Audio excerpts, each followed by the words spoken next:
आप एक जनता के सेवक हैं और हर गरीब, हर व्यक्तियों के जन सुनवाई हो, कुछ भी हो, उसमें आप सारी मदद करते हैं। जैसे कि अभी आपने सोशल मीडिया में देखा है कि रीति पाठक जी ने, सीधी विधानसभा विधायक हैं जो, उन्होंने साफ शब्दों में कहा कि 7 करोड़ रुपए में जिला अस्पताल के लिए लेकर आई थी और डिप्टी सीएम से उन्होंने मंच से गुहार लगाई कि मेरा पैसा कहाँ गया, उस पैसे को हमको हिसाब दिया जाए। उसके बारे में क्या कहना है आपका? देखिए, उसी बात से मैं आहत होकर जब इन विधायक जी के द्वारा ऐसे वक्तव्य रखे गए माननीय उप सीएम जी के समक्ष, तो हमें भी ऐसा लगा कि पैसा अगर विधायक जी ने जिला चिकित्सालय के लिए दिया, हमारे सीधी जिला के आदिवासियों के लिए दिया गया, तो ये पैसा कहाँ बंदरबाट हो गया, किस तिजोरी में बंद करके रख दिया गया। इसी वजह से मैंने आरटीआई लगाया। उस पैसे का पूरा प्रकाशशील आरटीआई के माध्यम से होगा और जिस दिन होगा फिर हम आपको बताएंगे कि क्या हुआ, कैसे हुआ, कहाँ है, क्या गया।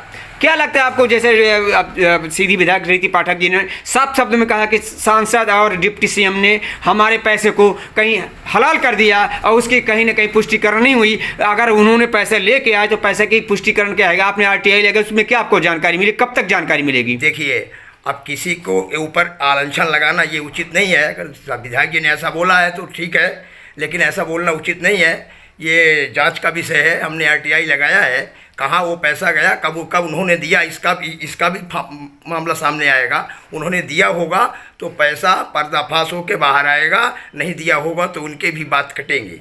क्या लगता है आपको, भारतीय जनता पार्टी दामन में चोली खेल रही है? भारतीय जनता पार्टी क्यों इस तरह से रीति पाठक ने बोला अगर पैसा आया नहीं आया उसकी पुष्टि होनी चाहिए, उसका लेटर होना चाहिए, किस विभाग से पैसा आया और कहाँ गया, किस फंड में गया? ठीक है, पैसा आया, हम मान रहे हैं पैसा आया, तो पैसा गया कहाँ?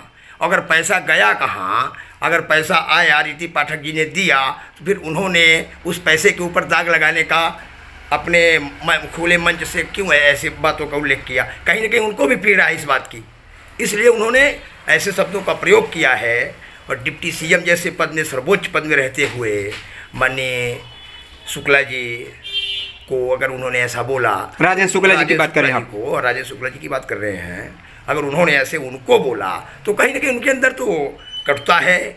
उनके पैसे के साथ, उनके जिला वासियों के साथ, उनके विधानसभा क्षेत्र वासियों के साथ, उनके आदिवासियों के साथ, उनके जनजातियों के साथ खिलवाड़ की है बीजेपी। ये ऐसा खिलवाड़ करना सीधी जिला का आदिवासी कभी बर्दाश्त नहीं करेगा। क्या लगता है आपको, रीति पाठक ने भरे मंच से भी कहा कि मेडिकल कॉलेज के लिए जो पूर्व मुख्यमंत्री शिवराज सिंह जी थे उन्होंने आवंटन किया था उसकी राशि, और सीएम डिप्टी सीएम जो हैं राजेंद्र शुक्ला जी ने, उन्होंने कहा कि प्राइवेट जो नवीनीकरण हो गए।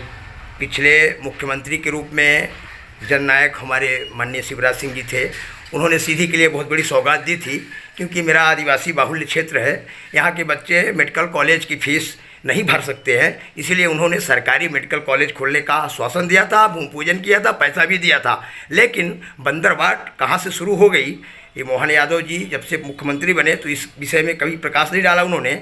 अब प्रकाश क्यों डालें? अब यहाँ डिप्टी सीएम बैठे हैं, डिप्टी सीएम को भी प्रकाश डालना चाहिए।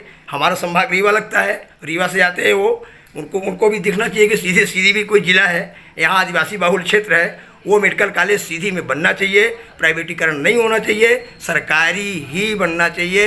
अगर ऐसा नहीं होता है तो मीट से ईंट बजाएंगे, अंतिम सांस तक लड़ेंगे। सूत्रों की जानकारी मुताबिक जिला अस्पताल भी प्राइवेटकरण हो रही है, जिसमें कहीं ना कहीं अनु मिश्रा का नाम आ रहा है, राजेश मिश्रा का नाम आ रहा है जो सांसद हैं, इसमें क्या कहना है आपका? नाम आना अलग बात है, जो कोई अच्छे पद पे होता है उसका नाम आता जाता रहता है, लेकिन ऐसा होना मुश्किल है, ना ऐसा होगा। समाजवादी के आप समाज सेवक हैं और समाजवादी आपके एक विचारधारा पार्टी है, आपने भी देखा है, सुना होगा सोशल मीडिया में सांसद के ऊपर आरोप और डिप्टी सीएम के ऊपर आरोप। हमारी सीधी विधायक रीति पाठक जी ने साफ शब्दों में लगाया कि 7 करोड़ रुपए में जिला अस्पताल के लिए लेकर आई थी, वो पैसा कहाँ गया, किस फंड में खर्च हुआ, कहाँ हो गया, उसकी वो पुष्टि मांग रही हैं। और अभी तक की भारतीय जनता पार्टी की पार्टी चुप्पी बनाई रखी हुई, इसमें क्या कहना आपका? देखिए, भारतीय जनता पार्टी का आरोप प्रत्यारोप लगाना करना ये पुरानी आदत है। रही बात अस्पताल के जिला चिकित्सालय की व्यवस्था की, तो वहाँ आप देखिए बराबर आपके सोशल मीडिया में, प्रिंट मीडिया में खबरें आती रहती हैं। जिस तरह से जिला चिकित्सालय बीमार है, बीमारू अस्पताल बना हुआ है, लोग पलायन करते हैं अपनी ज़िंदगी बचाने के लिए निजी अस्पतालों में। अब इस समय सोशल मीडिया में बराबर 6,95,00,000 का वारा न्यारा चल रहा है कि कहाँ गया, क्या हुआ।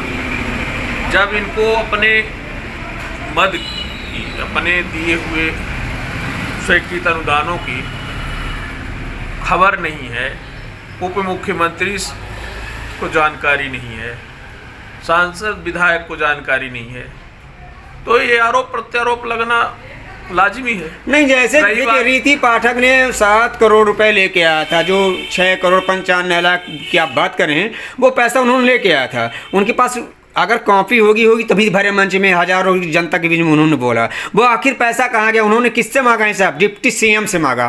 तो डिप्टी सीएम को इस चीज़ को जवाब देना चाहिए कि क्या है। उसके बाद उन्होंने कहा, क्या कहा, जैसे आपके यहाँ मेडिकल कॉलेज है तो उन्होंने प्राइवेट मेडिकल कॉलेज रहेगा।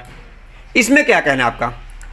देखिए, इसी सब बात को लेकर आज दयानंद शुक्ला जी ने RTI लगाया है।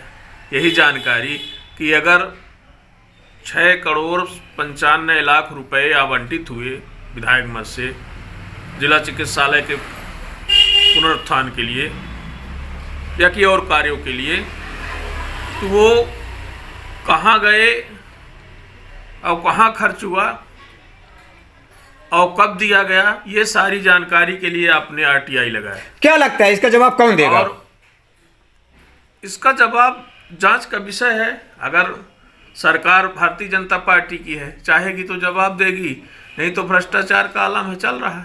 क्या लगता है अब विपक्ष की जरूरत नहीं? भारतीय जनता पार्टी में खुद विपक्ष तैयार हो चुका है। बिल्कुल, ये तो लाजमी है, ये तो बराबर चल रहा है। भारतीय जनता पार्टी में प्रतिस्पर्धा का दौर काम करने के लिए नहीं है, अपने वर्चस्व को स्थापित करने के लिए लोग लड़ रहे हैं। उनको जनता के विकास से मतलब नहीं है। उनका प्राइवेट सेक्टर हर जगह तैयार है, चाहे वो चिकित्सालय हो, चाहे कॉलेज हो, चाहे कोई भी योजना हो, केंद्र की हो, प्रदेश की हो, सारी योजनाओं का प्राइवेटीकरण हो रहा है। लेकिन हम लोग जनता के लिए, गरीब शोषित आवाज़ के लिए उसी समय अनुकूल जी रहे हैं और देख रहे हैं। ट्राइबल एरिया में रहने वाले हम लोग भी हैं। आज जिस तरह से हम सब पिछड़े हैं, चाहे वो शिक्षा की बात हो, चाहे विकास की बात हो, चाहे स्वास्थ्य की बात हो, चाहे बिजली की बात हो, चाहे रेल की बात हो, सारी समस्याएं हम लोगों के लिए ही बनी हुई हैं। और जब तक ये भारतीय जनता पार्टी की सरकार रहेगी तो इनसे अपेक्षा करना संभव नहीं।